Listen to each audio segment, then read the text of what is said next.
Hi hello welcome to okay TV. నా పేరు Narasimha. Present situation ఎలా ఉందంటే గత 10 ఏళ్లుగా ఒక ప్రభుత్వం రన్ అయింది బీఆర్ఎస్ పార్టీలో. సో ఆ ప్రభుత్వ తాలూకు పథకాలు లేదంటే ఆ ప్రభుత్వం తీసుకున్న నిర్ణయాలను తుంగలో తొక్కుతూ కొత్త ప్రభుత్వం ఏదైతే కాంగ్రెస్ పార్టీ ప్రభుత్వం వచ్చిందో ప్రస్తుతం మళ్ళీ వీళ్ళు మొదటి నుంచి మొదలు పెడుతున్నారు. ఎందుకంటే టీఎస్ని తీసేసి టీజీ చేశారు. ఆల్రెడీ టీజీ పేరు మీద రిజిస్ట్రేషన్స్ జరుగుతున్నాయి అన్ని ఆర్టీ ఆఫీస్లో. నెక్స్ట్ రాజముద్రను మారుస్తున్నా అన్నారు, లేదంటే ఇంకొక గేయాన్ని పాడిస్తున్నారు. రకరకాల ఇష్యూస్ జరుగుతూ ఉన్నాయి ట్రెండింగ్లో.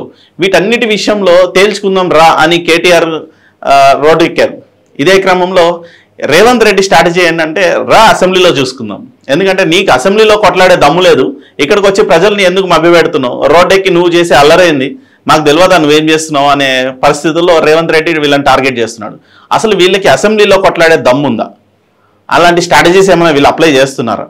ఎందుకంటే ప్రజల్ని మిస్లీడ్ చేయడం, గందరగోళాన్ని సృష్టించడం, ఏదో జరిగిపోతుందని రెండు రాజకీయ పార్టీలు హడావుడి చేయడం, మేమేదో అద్భుతం చేస్తున్నాం రేవంత్ రెడ్డి, లేదు అక్కడేదో అన్యాయం జరిగిపోతుంది రాష్ట్రం నాశనం అయిపోతుందనే భ్రమని కల్పించడంలో బీఆర్ఎస్ పార్టీ వీళ్ళిద్దరూ చేసే గందరగోళానికి అసలు ఎటు దారి తీస్తుంది ఒకసారి చూద్దాం. అసెంబ్లీలోనే తేల్చుకుందాం రా కేసీఆర్ కు రేవంత్ రెడ్డి సవాల్. తెలంగాణ రాజముద్రపై రాజకీయ రగడ రగులుతోంది. ప్రజాక్షేత్రంలోనే తేల్చుకుంటామని బీఆర్ఎస్ అంటోంది. అందులో భాగంగానే చార్మినార్ వద్ద ఆందోళన చేపట్టింది. కానీ సర్కారు మాత్రం అసెంబ్లీ వేదికగా తేల్చుకుందాం రమ్మంటోంది. రాజముద్ర అనేది అసెంబ్లీలోనే తేలాలనే పద్ధతిలో వెళ్తోంది రేవంత్ సర్కార్. ఈ విధంగా ఓ పెద్ద చర్చకు, అర్థవంతమైన చర్చకు రేవంత్ రెడ్డినే తెరతీశారని చెప్పాలి. ఎన్నికల కూడా అయిపోయిన తర్వాత ఖచ్చితంగా అసెంబ్లీ సెషన్ ఉంటాయి. రేవంత్ రెడ్డి అండ్ టీం కూడా దీని గురించి ఎదురు చూస్తోంది. కాంగ్రెస్ ప్రభుత్వం వచ్చినప్పటి నుండి ఒక్కసారి కూడా అసెంబ్లీ సమావేశాలకు రాలేదు మాజీ సీఎం కేసీఆర్. బాత్రూమ్ లో కాలు జారి పడడం, కోలుకోవడానికి సమయం పట్టడంతో అసెంబ్లీ సమావేశాలకు హాజరు కాలేదు. అయితే హరీష్ రావు రావద్దన్నందుకు